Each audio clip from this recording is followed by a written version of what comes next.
అందరికీ నమస్కారం. నా పేరు మనస్విని. ఈరోజు నేను అపాయంలో ఉపాయం కథ చదవబోతున్నాను. అపాయంలో ఉపాయం. చిత్రాంగి నది ఒడ్డున ఉన్న అడవిలో జంతువులన్నీ మృగరాజుతో సమావేశమయ్యాయి. అడవిలోని జంతువులు, పక్షులు వైద్య సేవలు అందించే ఎలుగుబంటి మీద పెద్ద చెట్టు కొమ్మ విరిగి పడడంతో అది మరణించింది. ఆ వార్త అన్నిటికీ చాలా బాధ కలిగించింది. జీవుల్లో ఎవరో ఒకరు తన వద్ద వైద్యం నేర్చుకోమని ఎన్నోసార్లు చెప్పింది. కానీ మనమే ఎలుగుబంటి ఉండగా వేరే వారెందుకని నిర్లక్ష్యం చేశాము. మన అడవిలో వైద్యులు లేరనే విషయం నన్ను కలవరపుడుతోంది అంది మంత్రి ఏనుగు. మంత్రి, నువ్వు చెప్పింది అక్షరాల నిజం. మన ఎలుగుబంటి సేవలు మరువలేనివి, బాధగా చెప్పింది సింహం. అప్పుడే మనలో ఎవరికైనా జబ్బు చేస్తే ఎలా మహారాజా? దీనంగా అడిగింది కుందేలు. అదే ఆలోచిస్తున్నాను, సమాధానమిచ్చింది సింహం. మహారాజా, నాదొక విన్నపం. మన పొరుగునున్న అడవిలో సులోచనుడు అనే లేడీ వైద్యం చేస్తున్నట్లు తెలిసింది. అది నాకు దూరపు బంధువు. మీరు అనుమతిస్తే నేను వెళ్ళి దాని దగ్గర వైద్య విద్య నేర్చుకుని వస్తాను అంది లేడీ. అమ్మో, అక్కడ రాజు దగ్గర ఉండే నక్క చాలా జిత్తుల మారి ఎవరినైనా సరే వంచించి రాజుకు ఆహారంగా మారుస్తుంది. ఆ అడవిలోకి వెళ్ళిన వారు తిరిగొచ్చిన దాఖలాలు లేవు అంది కాకి. ముందుగా అక్కడి రాజుని కలిసి అన్నీ వివరించి అనుమతితోనే సులోచనుడి దగ్గర చేరుతాను అనుకుంటూ మరో మార్గం కనిపించడం లేదు అంది లేడీ. సరే, నువ్వు జాగ్రత్తగా వెళ్ళిరా. నీ వెంట మన కాకిని కూడా తీసుకెళ్ళు. అక్కడి సంగతులు ఎప్పటికెప్పుడు అది నాకు చెబుతుంది అంది మృగరాజు సింహం. మరుసటి రోజే పక్కనున్న అడవికి బయలుదేరి వెళ్ళింది లేడీ. ముందుగా అక్కడ మృగరాజుని కలిసింది.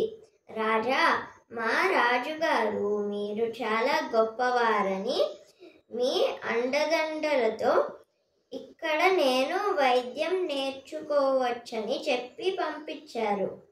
మీరు అనుమతి ఇస్తే సులోచనుడి దగ్గర శిక్ష తీసుకుంటా అని కోరింది లేడీ. అలాగే, ఇక్కడ నీకొచ్చిన భయం ఏమీ లేదు. మా వైద్యుడి దగ్గర అన్నీ నేర్చుకో అని ఆశీర్వదించింది సింహం. హమ్మయ్యా, ఓ గండం గట్టెక్కింది అనుకుంది లేడీ. దూరం నుంచి ఆ మాటలు విన్న కాకి సంతోషించింది. అప్పుడే అక్కడికి వచ్చిన నక్క విషయం తెలుసుకుంది. అయ్యో, కాస్త ముందు వచ్చుంటే ఆ లేడీ రాజుని కలవకముందే దాన్ని ఆహారంగా మార్చేదాన్ని. అయినా అప్పుడే ఏమైందిలే, ముందుంది మొసళ్ళ పండుగ. ఆ లేడీ ఆహారం అవ్వడం ఖాయం అనుకుంది మనసులో. ఎదురుగా వచ్చిన నక్కకు వినయంగా నమస్కరించింది లేడీ. బుద్ధిగా వచ్చిన పని చేసుకో, తేడా వస్తే మా మహారాజు సంగతి నీకు తెలియదు అంటూ హెచ్చరించింది. తర్వాత సులోచనుడిని కలిసి విషయం అంతా చెప్పింది లేడీ. తమ బంధుత్వాన్ని కూడా వివరించింది. సులోచనుడు సరేనడంతో అమ్మయ్య, ఇక మా అడవి వైద్యుడు దొరికినట్టే అనుకుంటూ చిత్రాంగి నది వైపుగా ఎగిరింది కాకి. ఆ రోజు నుంచి శ్రద్ధగా వైద్యం నేర్చుకోసాగింది లేడీ. నాకేమో ఆ లేడీ ఎప్పుడు ఆహారంగా మారుతుందోనని ఎదురు చూడసాగింది.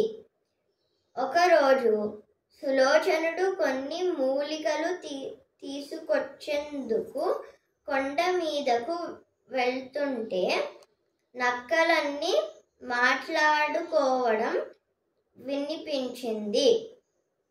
రేపటితో పక్క అడవి నుంచి వచ్చిన లేడీకి శిక్ష పూర్తి అవుతుంది. మన అడవిలో జాతర కూడా రేపే. జంతువులన్నీ కొండ దగ్గరకు వెళ్తాయి. అప్పుడే మన మహారాజు ఆకలితో కోపంగా ఉంటాడు. ఆ సమయంలో ఈ లేడీని మహారాజు పిలిచాడని ఆయన దగ్గరకు వచ్చేలా చేస్తా. ఆకలితో ఉన్న సింహాన్ని వేటకు ఉసిగొల్పుతా అంది నక్క. ఆ మాటలు విన్న సులోచనుడికి ఏం చేయాలో అర్థం కాలేదు. పక్క అడవి లేడీని ఎలాగైనా కాపాడాలని అనుకుంది. అంతలో ఓ ఉపాయం ఆలోచించింది. వెంటనే మహారాజు వద్దకు వెళ్ళింది. ఏం సులోచన, ఇలా వచ్చావు? అడిగింది సింహం.